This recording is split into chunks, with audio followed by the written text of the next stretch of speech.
भारतीय सेना के इतिहास में एक ऐसा अध्याय जुड़ने जा रहा है जो आने वाले दशकों तक दुनिया की सैन्य रणनीतियों को सोचने पर मजबूर कर देगा। जिस तरह कभी मिसाइल तकनीक ने युद्ध की परिभाषा बदली थी, उसी तरह अब तोपखाने की दुनिया में भारत ने एक ऐसा प्रयोग सफल कर लिया है जिसे अब तक सिर्फ कल्पना माना जाता था। भारत अब दुनिया का पहला देश बनने जा रहा है जो 155 mm आर्टिलरी गन के लिए रैमजेट इंजन से लैस गोले को न सिर्फ टेस्ट कर चुका है बल्कि उसे ऑपरेशनल डिप्लॉयमेंट की तरफ ले जा रहा है। इसका मतलब सीधा है, अब तोप से दागा गया गोला सिर्फ बैलिस्टिक रास्ते पर उड़ने वाला साधारण हथियार नहीं रहेगा, बल्कि हवा से सांस लेने वाला, खुद को रास्ते में ताकत देने वाला और मिसाइल जैसी मारक क्षमता रखने वाला हथियार बन चुका है। अब जरा इसे आसान भाषा में समझिए। अब तक दुनिया भर में जितने भी आर्टिलरी सेल इस्तेमाल होते रहे हैं, उनका सिद्धांत बहुत सीधा था। तोप से छोड़ा गया गोला जितनी ताकत से बाहर निकला, उसी ताकत के भरोसे वह हवा में ऊपर गया, फिर नीचे गिरा।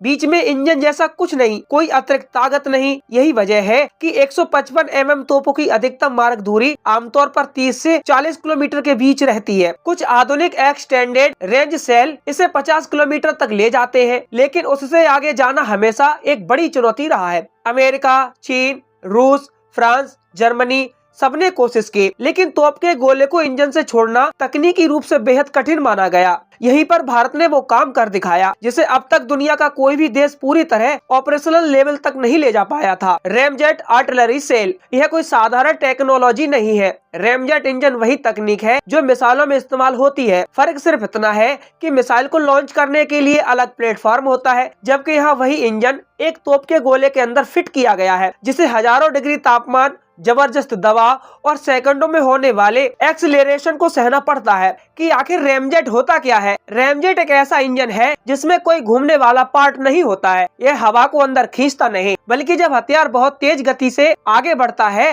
तो सामने से आने वाली हवा अपने आप इंजन के अंदर दब कर जाती है। उसी दबाई गई हवा में ईंधन मिलाया जाता है, दहन होता है और उससे आगे की तरफ जोर पैदा होता है। यानी जितनी तेज रफ्तार उतनी ज्यादा ताकत। यही वजह है कि रैमजेट इंजन तभी काम करता है जब हथियार पहले से ही बहुत तेज चल रहा हो। अब सोचिए, जब एक गोला तोप से निकलता है तो उसकी शुरुआती स्पीड कितनी भयानक होती है। भारत ने उसी स्पीड का इस्तेमाल करते हुए रैमजेट को सक्रिय किया। इस प्रोजेक्ट के पीछे भारतीय सेना, आर्मी टेक्नोलॉजी बोर्ड और IIT मद्रास जैसे संस्थानों का संयुक्त प्रयास है। यह कोई रातों रात बना हथियार नहीं है। इसके पीछे सालों की रिसर्च, असफल टेस्ट, डिजाइन में बदलाव और फील्ड ट्रायल्स छुपे हुए हैं। राजस्थान के पोखरण फील्ड फायरिंग रेंज में जब इसका परीक्षण किया गया, तब पहली बार दुनिया ने देखा कि 155 mm का गोला 70 से 80 किलोमीटर की दूरी तक स्थिरता के साथ उड़ सकता है, वो भी बिना किसी रॉकेट बूस्टर के। अब जरा इसके रणनीतिक असर को समझिए। भारत के पास पहले से ही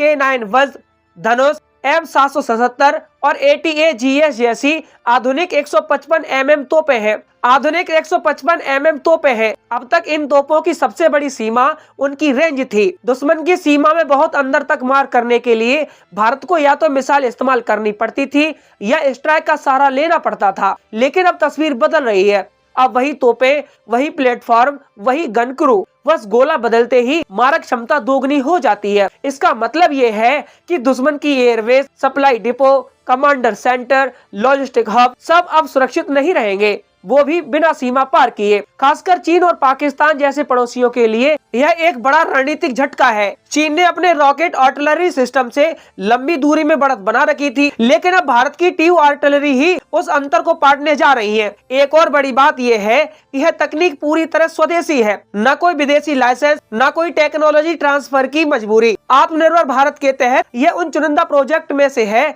जो भारत को सिर्फ यूजर ही नहीं बल्कि टेक्नोलॉजी लीडर बना रहा है। यही वजह है कि रक्षा विशेषज्ञ इसे सिर्फ एक नया गोला नहीं बल्कि आर्टिलरी युद्ध का गेम चेंजर कह रहे हैं। अब सवाल आता है कि क्या यह मिसाइल का विकल्प बन जाएगा? जवाब है नहीं, लेकिन यह मिसाइलों पर निर्भरता को काफी हद तक कम जरूर करेगा। मिसाइलें महंगी होती हैं, लॉजिस्टिकली भारी होती है और उनका इस्तेमाल हर टारगेट पर करना व्यवहारिक नहीं होता है। वही आर्टिलरी सेल सस्ता होता है, तेजी से फायर किया जा सकता है और बड़ी संख्या में इस्तेमाल किया जा सकता है। जब वही सेल मिसाइल जैसी रेंज देने लगे तो यह सैन्य योजना में बड़ा बदलाव आता है। इस रैमजेट सेल की एक और खासियत है, इसे मौजूदा 155 mm तोपों में किसी बड़े बदलाव के बिना इस्तेमाल किया जा सकता है। यानी न नई तोप खरीदने की जरूरत है, न पूरी ट्रेनिंग बदलने की, सिर्फ गोला बदलिए और क्षमता बढ़ाइए।